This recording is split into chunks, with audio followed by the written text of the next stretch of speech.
السلام علیکم ورحمۃ اللہ وبرکاتہ۔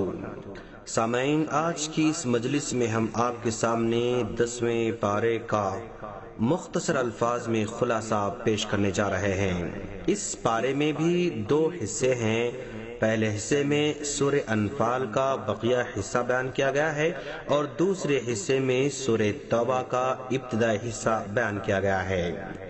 سورہ انفال کے حصے میں 5 باتیں بیان کی گئی ہیں، جیسے مال غنیمت کا حکم بیان کیا گیا ہے۔ مال غنیمت کا حکم یہ بیان ہوا ہے کہ جنگ میں جو بھی مال غنیمت ملتا ہے اس کو 5 حصوں میں تقسیم کیا جائے گا۔ اس میں سے ایک حصہ رسول اللہ صلی اللہ علیہ وسلم کے لیے، آپ کے اقربا، یتیموں اور مسکینوں اور مسافروں کے لیے ہے، اور بقیہ 4 حصے مجاہدین کے درمیان تقسیم کیے جائیں گے۔ دوسری بات، غزوہ بدر کے حالات بیان کیے گئے ہیں۔ جنگ بدر میں کفار مسلمانوں کو اور مسلمان کفار کو تعداد میں کم سمجھے، اور ایسا اس لیے ہوا کہ اس جنگ کا ہونا اللہ کے ہاں طے ہو چکا تھا۔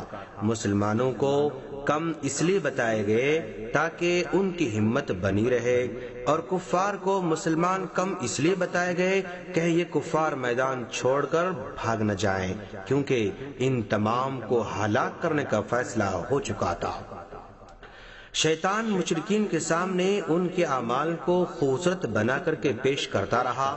دوسری طرف مسلمانوں کی مدد کے لیے آسمان سے فرشتے نازل ہوتے رہے۔ قریش غزوہ بدر میں ذلیل خوار ہو کر چلے گئے۔ بڑے بڑے سرداروں کو اسی جنگ بدر میں ہلاک کیا گیا۔ تیسری بات، اللہ تبارک و تعالیٰ کی مدد کے 4 اسباب بتائے گئے ہیں۔ نمبر 1، میدان جنگ میں ثابت قدم رہنا ہوگا۔ نمبر 2، اللہ تعالیٰ کا کثرت سے ذکر کرنا ہوگا۔ نمبر 3، اختلاف اور لڑائی سے بچ کر رہنا ہوگا۔ نمبر 4، مقابلے میں ناموافق امور پر صبر کرنا پڑے گا۔ یہ 4 چیزیں ایسی ہیں جن کی وجہ سے اللہ کی مدد حاصل ہوتی ہے۔ چوتھی بات، جنگ سے متعلق کچھ ہدایت بھی دیے گئے ہیں، جیسے دشمنوں سے مقابلے کے لیے مادی طور پر، فوجی طور پر، روحانی طور پر، تینوں اعتبار سے مکمل تیاری رکھنا ہوگا، اور اگر کافر صلح کرنا چاہیں تو صلح بھی کرنا چاہیے۔ 5ویں بات، ہجرت اور نصرت کے فضائل بیان کیے گئے ہیں۔ یہ بتایا گیا ہے کہ مہاجرین و انصار سچے مومن ہیں۔ گناہوں کی مغفرت کا تذکرہ کیا گیا، رزق کریم کا وعدہ بھی کیا گیا۔ اس کے بعد سورہ توبہ کا جو ابتدائی حصہ اس میں بیان کیا گیا ہے، اس میں 2 باتیں بیان کی گئی ہیں۔ پہلی بات، مشرکین اور اہل کتاب کے ساتھ جہاد کا تذکرہ کیا گیا۔ مشرکین نے مسلمانوں سے جو وعدے کیے تھے انہوں نے توڑے، تو جواب میں مسلمانوں نے مشرکین سے جو معاہدے کیے تھے ان سے برات کا اعلان کیا گیا۔ اسی طرح مشرکین کو حج بیت اللہ سے منع کر دیا گیا اور اہل کتاب کے ساتھ قتال کی اجازت دی گئی۔ مسلمانوں اور منافقوں کے درمیان واضح فرق بتایا گیا۔ منافقوں اور مسلمانوں میں فرق کرنے والی بنیادی چیز غزوہ تبوک بنی۔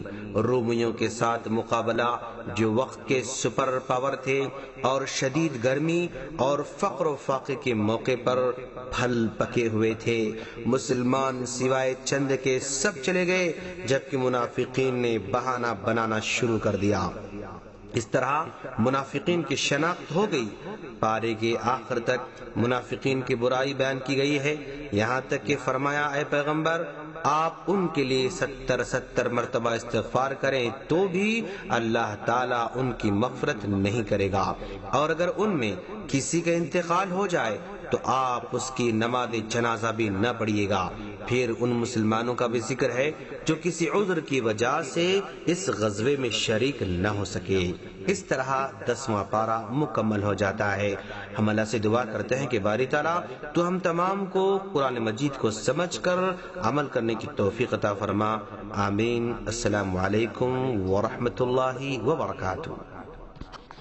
شناخت ہو گئی۔ پارے کے آخر تک منافقین کی برائی بیان کی گئی ہے۔ یہاں تک فرما دیا کہ اے پیغمبر آپ ان کے لیے 70 مرتبہ بھی استغفار کریں تو بھی اللہ تعالیٰ ان کی مغفرت نہیں کرے گا، اور اگر ان میں کسی کا انتقال ہو جائے تو آپ اس کی نماز جنازہ بھی نہ پڑھیے گا۔ پھر ان مسلمانوں کا ذکر ہے جو کسی عذر کی وجہ سے اس غزوے میں جا نہ سکے۔ اس طرح یہ 10واں پارہ مکمل ہو جاتا ہے۔ ہم اللہ سے دعا کرتے ہیں۔ السلام علیکم ورحمۃ اللہ وبرکاتہ۔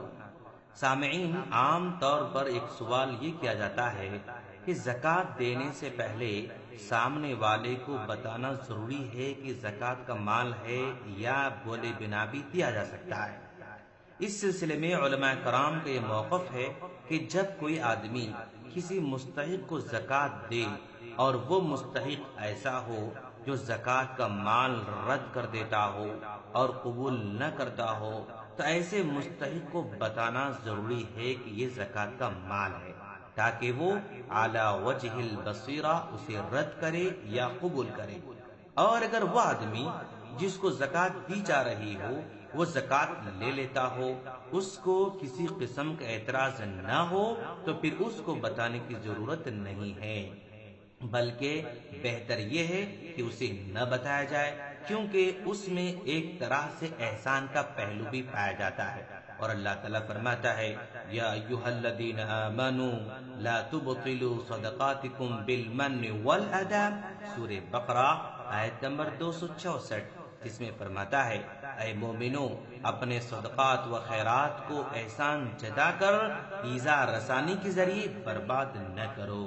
خلاصہ کلام یہ ہے کہ جس کو دیا جا رہا ہے وہ زکوٰۃ کو آسانی سے قبول کر لیتا ہو تو بتانے کی ضرورت نہیں ہے، اور اگر کوئی زکوٰۃ سے پرہیز کرتا ہے، زکوٰۃ لینے سے انکار کرتا ہے تو ایسے آدمی کو بنا بولے نہیں دینا چاہیے، اس کو بتا کر دینا ہوگا، کیونکہ اگر وہ لیتا ہے تو ٹھیک ہے، اور اگر اس کو پسند نہ ہو تو وہ رد کر سکتا ہے۔ ہم اللہ سے دعا کرتے ہیں کہ باری تعالیٰ تو ہم تمام کو دین کی سمجھ عطا فرما، آمین۔ السلام علیکم ورحمۃ اللہ وبرکاتہ۔